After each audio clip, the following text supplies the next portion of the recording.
Alright, so State of the Equipment 2017, Part 2, my tenor. So, obviously I'm not super great at tenor. To my ears, that doesn't sound very good right now, but I also have not played this at all today, so, that's my excuse. So, I still have the same instrument I've had in a couple videos. This is a 42B Corporation era, closed wrap, rotor, normal slide, all yellow, no slide lock because it's so out of alignment that it just catches the slide every time.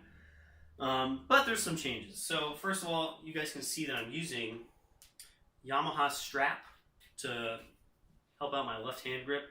I only use this because on my other one I have the Get a grip, obviously, and it's really annoying to have to transfer that between cases depending on which instrument I'm playing. So I just keep this in my tenor case. And it does pretty much the same thing. It's not quite as good, but since this isn't as heavy, I don't really need quite the same amount of support. I'm using a fancy gold mouthpiece. This is a Denniswick 3AL. This is originally intended for euphonium use, I think. I'm not sure if they ever had designated use, maybe even bass trombone. The 3AL is a pretty large rim mouthpiece. It's like 26.5 millimeters, I think. Obviously 3 rim, like 3G kind of size. And it suffers from the same problem a lot of older, larger rim mouthpieces suffer from, is that they think, oh, okay, it has a larger rim diameter, so it has to be deeper, and the backbore has to be huge, and all this other kind of stuff. Which, honestly, especially nowadays, is kind of a misconception. Especially like Doug Elliott setups, you can get something with a large rim and then totally sensible proportions behind that. So I could get like a 3 rim with a 5G cup or something like that. And that stuff usually works better for tenor. Thankfully, the 3AL isn't too crazy for tenor. And since I play bass trombone almost primarily, it's good for me to have just a little more room to actually do stuff. And so I have 2 3ALs. One is old in gold plate. I say old because it has a small number stamping, and the shape is totally different than this one, which is pretty much brand new, I think. Has large stamping all the way around, and has a very different outer shape. I'm going to bring it nice and close to the camera. Let's see. There we go. You guys can check this out. Looking closely, you can see that this guy has a smaller space for the stamping to be on. The rim thickness or whatever, I don't know what to even call that, chamfer or something, is much less on this mouthpiece, so it actually weighs less than this one does. And looking at the interiors, this one is actually much smaller. Come on, focus. This one is much smaller and has a smaller backbore than this guy. So, keeping those things in mind, I actually used both of these for different things. I got this one first and used it for a while. And I was totally happy with it because before I was using a 4AL, which is much smaller in the rim and everything behind it, and it just felt small. I couldn't really play it very well. And this one's a lot easier to play. But then I got this, which was apparently used by some principal player in Texas. And just because of the fact that the stuff behind it is so much smaller, I can get more of a tenory sound out of it. And, that makes a lot of things a lot easier.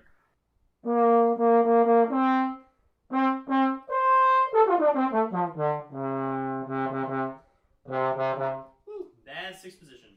So high range is a lot easier on this, and I get more of a sparkle to the sound than I do on this.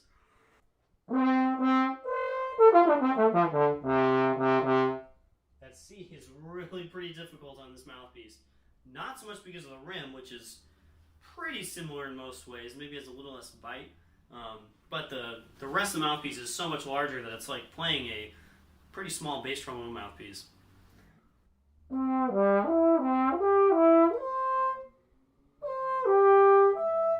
it feels feels like playing a bass trombone mouthpiece, whereas this,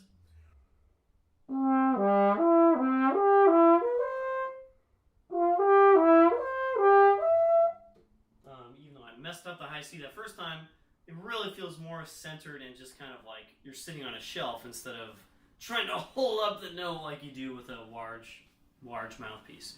So that's pretty neat. I really like this piece, and I keep both in the case because I'm not always playing like principal trombone or like chamber settings and stuff like that.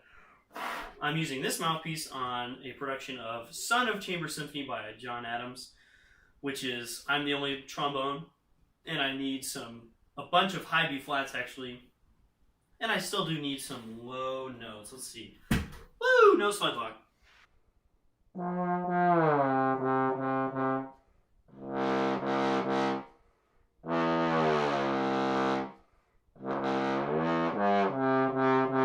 And the low range on the 3AL, no matter the size, is still pretty good.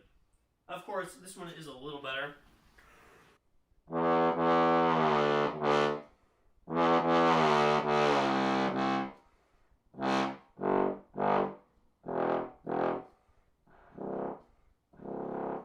And that is with basically the stuffiest possible version of the 42.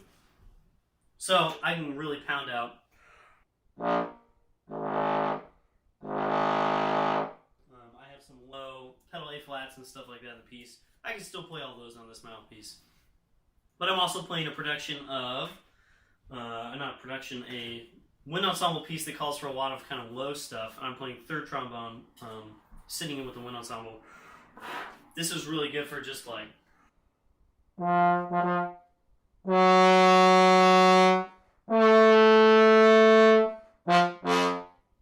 can almost get like small bass trombone sound out of this if I just really put a lot of air through. And it feels great. That's the good thing about this horn. Even though it's beat up, the valve is out of alignment. It leaks. It's so bad in so many ways. The horn just resonates and feels great everywhere. I still have the problem with the fourth partial is just this giant, huge slot. And even the smaller mouthpiece doesn't really help that a lot.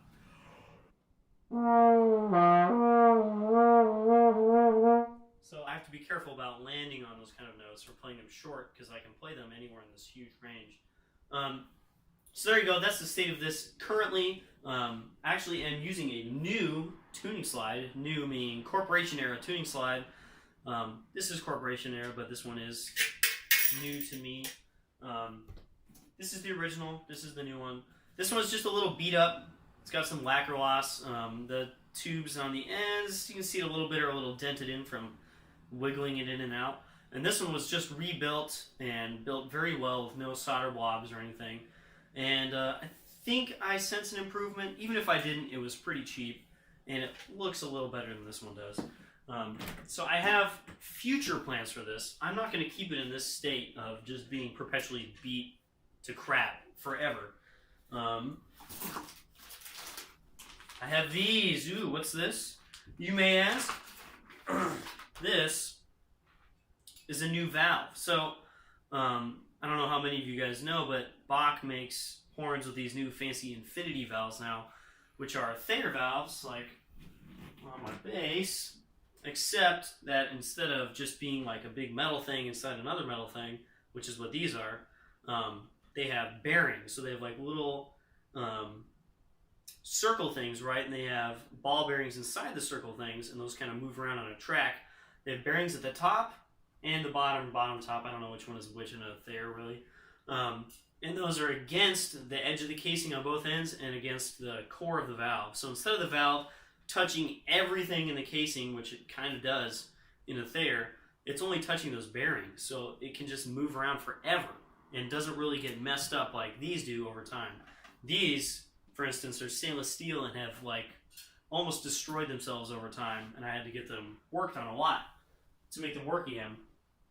Normal rotor valves are the same thing. They're just like a piece of metal inside another piece of metal, and everything touches everything, and after a while one of those things has to kind of erode away because that's just the nature of this stuff. And so then you get valves like this you can't see it, but I'm moving it back and forth in every direction, and that means it's super loose, right? So I got a new valve, which is also much larger and a just better flowing valve from the same guy who makes Infinity Thayers. This is his ball bearing rotor valve. This is actually a prototype, and it's just a rotor valve on ball bearings. So it's the same principle as a rotor valve, but instead of just the normal piece of metal in here, it's on ball bearings at the top and at the bottom. So if you watch, this is rotating right now. You know, it doesn't seem that good. I mean, I could probably get a rotor valve to do this too. This is with literally no oil. There's no lube in there whatsoever. And you can see it's nice and open. It's a lot larger. I'll give a size comparison.